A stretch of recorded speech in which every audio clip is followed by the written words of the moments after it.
We've got, I think, a first for college football. We've got a spring practice holdout. What? The Tennessee quarterback, according to Pete Thamel, shortly before the show began, Tennessee quarterback Nico Iamaleava, or as he might now be known, Nico Iamaleava. They're not going to work here anymore, that's for sure. Did not attend spring practice. The sides have been in conversations about a new contract. According to multiple reports, everyone was shocked that he was not out there. According to the expanded story, the day before the winter portal closed in December, his representatives wanted to renegotiate his deal in the $4 million range. He's currently expected to make $2.4 million. Now with the portal set to open again on Wednesday, his representatives were again looking for $4 million, and sources told ESPN that Tennessee, quote, wasn't going to blink and pay him any more money. So this is what we've created, this is folks. What we've come to, yeah, exactly. And I want to be abundantly clear. Nico Iamaleava, if he ends up being Nico Iamaleava, I don't begrudge it. You reap what you sow. Yeah. And college athletics have spent decades refusing to pay anyone. Finally, with a legal gun to their head, they are close to an agreement about directly paying players, regulating things, and you now have players saying, you know what? I'm not showing up. Yep. And the rules say I can leave, which, having talked to college head coaches about it, this is one of the worst things. This is probably the worst thing for their sanity, for their lifestyle, for program building, especially if you are not. And, of course, Tennessee is a blue blood type program. But if you are not the Alabamas and the Georgias with unlimited pockets, the worst part of the job is you recruit guys. If they play well, other schools can come at them during bowl season. Then after spring practice, you can come at them again. Mm-hmm. 2 different windows. You have to re-recruit your own players. And in the cottage industry that is quarterbacks, you're talking about millions of dollars. And there are many, many quarterbacks making this type of money. So that's where, in reading earlier this week, the details of this pending agreement that a judge has to sign off on to properly compensate people for past and future, but also establish a salary cap of $20.5 million per school, allow major conferences to police booster deals. We're back, baby. We're back. We're right back to the old system, which is, okay, $25.5 million. The old cap was 0. So that is progress. But now the new cap is 20.5, and then it's, hey, police those boosters. You're literally back to where you were before. It's just now you have a baseline of what people are making. And whether it's Iowa giving everybody the same deal, or whether it's schools offering $3, $4, $5, $6 million to a quarterback to come play one season, all this means is there's now just a different threshold for where you're going to have the under-the-table money.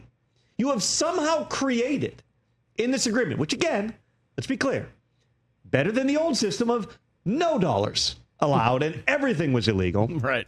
You are still creating the same old problem, which is that rather than just saying we're going to have some type of structure and regulation, you're saying, nope, can't go over that number. If you do, then that's a violation.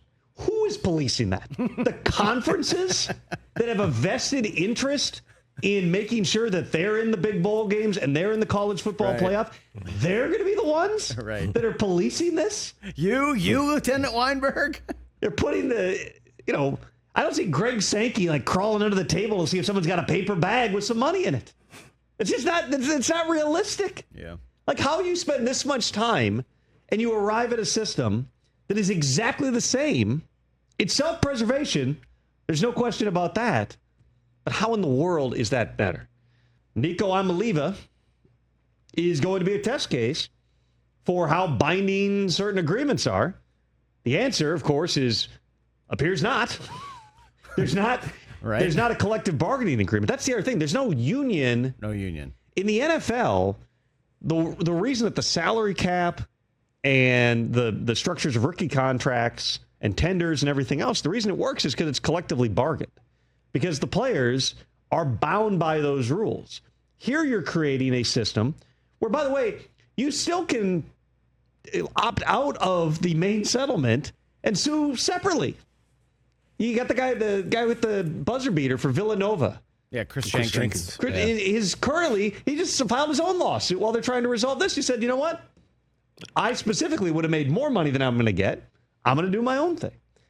I don't have a clear answer for how you fix it. My opinion has always been, this is, for lack of a better comparison, this is, medicinal marijuana. This is the regulation of THC, which is the more complicated you create of rules on it, the more people are going to end up just going to their dealers anyway. If you regulate it and tax it and just say it's all up for grabs, you actually get people to play by the rules because you don't have as many.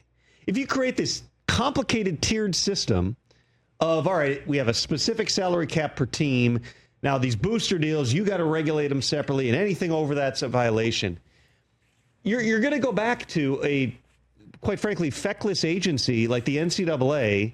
Now just say, well, no, now the conferences can police it because we know, everyone knows we don't know what we're doing. Let's have the conferences who benefit the most from having the most good players on their teams go police it. And why? Because one coach complains about what another coach is doing? This is the old system.